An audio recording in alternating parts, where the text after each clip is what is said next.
Sir, स्वारगेटमधील आरोपीला अखेर मध्यरात्री अटक झालेली आहे, काय सांगाल? आरोपीला अटक झालेली आहे. तो लपून बसला होता. त्याला वेगवेगळ्या टेक्नॉलॉजीचा उपयोग करून पोलिसांनी शोधून काढलेला आहे आणि लवकरच ही जी संपूर्ण घटना आहे या घटनेचा जो काही पर्दाफाश आहे तो लवकरच होईल. त्या संदर्भात आज काही माहिती पोलीस कमिशनरांनी दिली आहे. काही माहिती या स्टेजला देणं हे योग्य नाहीये. ती योग्य स्टेजला आल्यानंतर आपल्यापर्यंत पोहोचेल. पण नेमका घटनाक्रम काय आहे तो कसा घडलाय या संदर्भातली सगळी माहिती आपल्याला मिळेल. सर, 3 वेळा आत्महत्येचा प्रयत्न केल्याची माहिती समोर येते आरोपीकडून, 3 वेळा तब्बल. त्यामुळे अक्षय शिंदे प्रकरणासारखी पुनरावृत्ती या प्रकरणात होऊ शकते का? बघा, पहिली गोष्ट तर अशी आहे की आता it is too early to say this. या सगळ्या गोष्टी असर्टन झाल्यानंतर त्याच्यावर बोललं पाहिजे. आता पोलिसांनी आरोपी पकडलेला आहे. आज ती कस्टडी मिळाली असेल किंवा मिळेल. त्याच्यानंतर इन्व्हेस्टिगेशन होईल. काही टेक्निकल डिटेल्स आमच्याकडे आलेले आहेत. काही फॉरेन्सिक डिटेल्स देखील आलेले आहेत. त्याच्या सगळ्याचं कोरॅबरेशन होऊन मग या संदर्भातलं बोलणं हे योग्य होईल. मंत्र्यांकडनं कुठेतरी याबद्दल जी विधानं येत आहेत ती आक्षेपार्ह मानली जात आहेत. संजय सावकर असं म्हणतात की ही घटना केवळ पुण्यातच नाही घडली तर देशभरात घटना घडतात. योगेश कदम म्हणाले की तरुणीनं प्रतिकार केला नाही म्हणून घटना घडली. मला असं वाटतं की योगेश कदम जे बोलले त्याला वेगळ्या पद्धतीनं घेतलं गेलं. योगेश कदम जे बोलण्याचा प्रयत्न करत होते त्यात माझा स्वतःचा असा समज आहे की ते सांगण्याचा प्रयत्न करत होते की हा क्राऊडेड एरिया आहे, लोक होते, ही बस काही आतमध्ये नव्हती, ही बाहेरच होती, पण लोकांना प्रतिकार होताना त्या ठिकाणी लक्षात आला नाही असं सांगण्याचा त्यांचा प्रयत्न होता. तथापि ते नवीन आहेत, यंग मिनिस्टर आहेत, काही करण्याचा प्रयत्न करतात. त्यामुळे मी त्यांना हा सल्ला देईल की अशा प्रकरणात बोलताना थोडं अधिक सेन्सिटिव्ह आपल्याला बोललं पाहिजे. कारण बोलताना काही चूक झाली तर त्याचा समाज मनावर एक वेगळ्या प्रकारचा परिणाम होतो.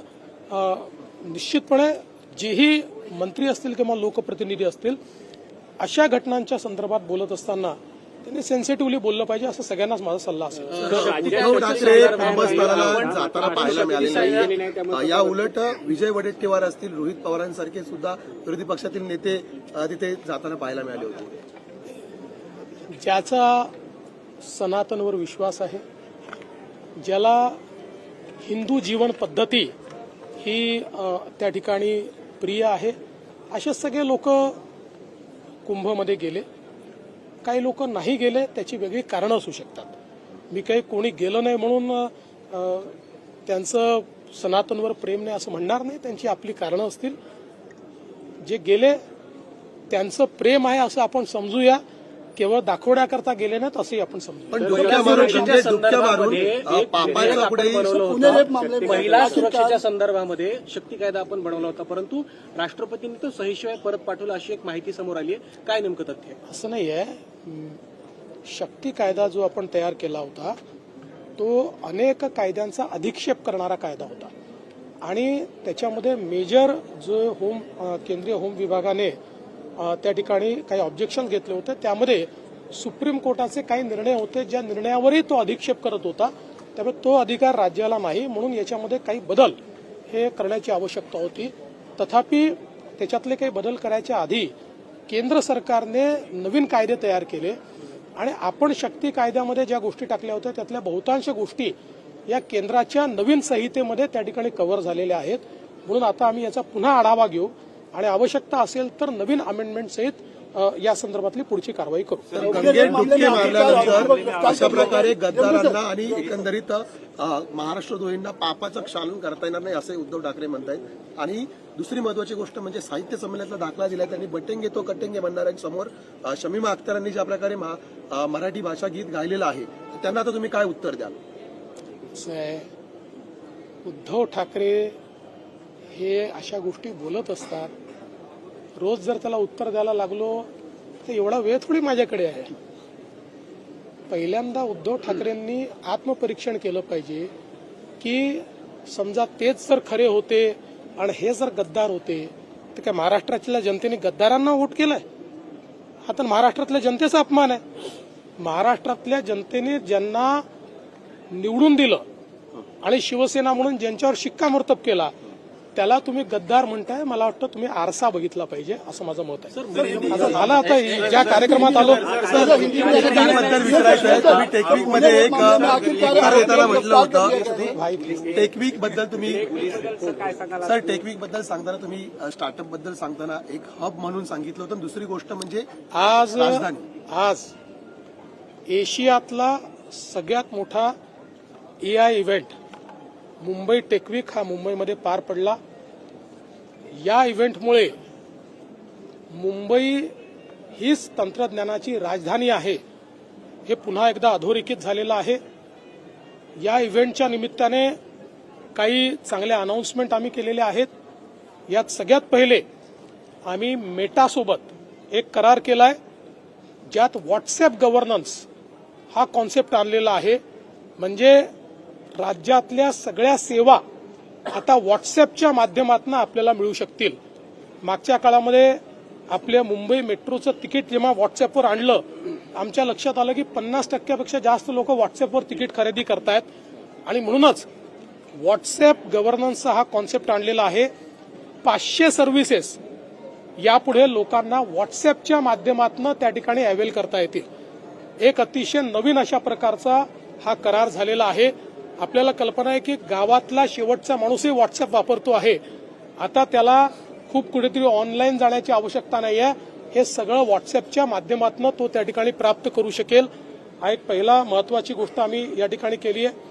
दुसरी महत्वाची अनाउन्समेंट अशी आहे की आज NPCI ज्यांनी UPI तयार केलेला आहे, जगातला सगळ्यात मोठा टेक्नॉलॉजिकल पेमेंट गेटवे हा जो भारतामध्ये तयार झाला, ज्याला 80 देशांनी ज्याची सेवा घेतलेली आहे, अशा NPCIचं ग्लोबल हेडक्वार्टर हे मुंबईमध्ये तयार करण्याकरता आज आम्ही त्यांना जागेचे कागदपत्र हँडओव्हर केलेले आहेत. मुंबईकरता टेक्नॉलॉजी हब म्हणून ही सर्वात मोठी अनाउन्समेंट आहे की NPCIचं ग्लोबल हब किंवा त्यांचं ग्लोबल ऑफिस हे आता मुंबईमध्ये येत आहे. यासोबत एक मेकॅन्झीचा रिपोर्ट आम्ही आज अनवील केलेला आहे. मेकॅन्झीच्या रिपोर्टने आज हे अधोरेखित केलं आहे की टेक्नॉलॉजीच्या क्षेत्रात, स्टार्टअपच्या क्षेत्रात आणि टेक लेड स्टार्टअपच्या क्षेत्रात महाराष्ट्रच नंबर 1 आहे. आणि 2035 पर्यंत महाराष्ट्र हा ग्लोबल लीडर होऊ शकतो किंवा मुंबई हा ग्लोबल लीडर होऊ शकतो. अशा प्रकारचा हा मेकॅन्झीचा रिपोर्ट हा देखील आज जो आहे तो आम्ही अनवील केलेला आहे. यासोबत मुंबई ही ऑन्टरप्रेन्युअर्स सिटी आहे. बिझनेसेस मुंबईत तयार झाली आहेत, बिझनेसमन मुंबईत तयार झाले आहेत. या प्रत्येकाची एक कथा आहे आणि म्हणून एक ऑन्टरप्रेन्युअर्स म्युझियम हे देखील तयार करण्याचा निर्णय हा आम्ही या ठिकाणी घेतलेला आहे. त्याची अनाउन्समेंट आज आम्ही केलेली आहे. त्यामुळे एकूणच या टेकवीकच्या निमित्ताने आणि शेवटची एक अनाउन्समेंट इनोव्हेशन सिटीच्या संदर्भात जी आम्ही ऑलरेडी घोषित केलेली आहे, त्या संदर्भात टीम म्हणजे टेक ऑन्टरप्रेन्युअर्स असोसिएशन ऑफ मुंबई यांच्यासोबत आम्ही एक करार केलेला आहे. हे जे असोसिएशन आहे, या असोसिएशनचे जे मेंबर्स आहेत, त्या मेंबर्सची एकूण टेक्नॉलॉजीच्या क्षेत्रातली जर नेटवर्थ आपण बघितली तर ती जवळपास $60 बिलियन आहे. त्यामुळे अशा प्रकारचे सगळे लोक या पूर्ण आपल्या ज्या इनोव्हेशन सिटी आहे, या इनोव्हेशन सिटीमध्ये ते स्वतः त्याच्या प्लॅनिंगमध्ये आणि त्याच्या फ्रेमवर्कमध्ये पार्टिसिपेट करणार आहेत. त्यामुळे मुंबई आणि महाराष्ट्राकरता प्रचंड महत्वाचा अशा प्रकारचा इव्हेंट या ठिकाणी तयार झालेला आहे. आज मुंबई में मुंबई टेकवीक के नाम से एशिया का सबसे बड़ा AI इवेंट हमने होस्ट किया. Team tech entrepreneurs association of Mumbai और गवर्नमेंट ऑफ महाराष्ट्र ने मिलकर इसको यहां पर आयोजित किया और देश भर से 8,000 से भी ज्यादा टेक एंटरप्रेन्योर्स ये इस इवेंट में सम्मिलित हुए. महाराष्ट्र सरकार ने इसमें कुछ महत्वपूर्ण अनाउंसमेंट की है.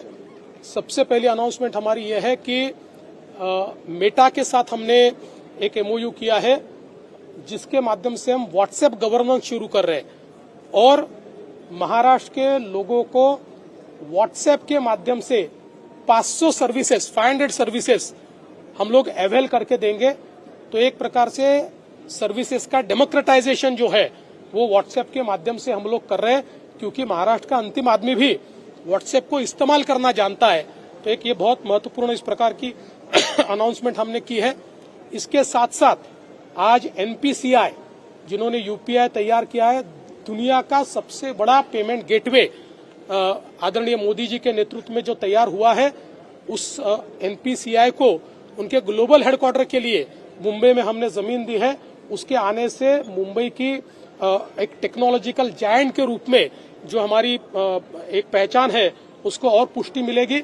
इसके साथ साथ एक हमने एंटरप्रेन्योर्स म्यूजियम भी यहाँ पर अनाउंस किया है, क्योंकि हम सब लोग जानते हैं कि एंटरप्रेन्योरशिप के लिए मुंबई ये एक प्रकार से एक बहुत महत्वपूर्ण इस प्रकार का शहर है, क्योंकि देश के सारे बड़े बड़े एंटरप्रेन्योर जो है उनकी जो कथा है, उनकी जो स्टोरी है, दैट स्टार्टेड फ्रॉम मुंबई।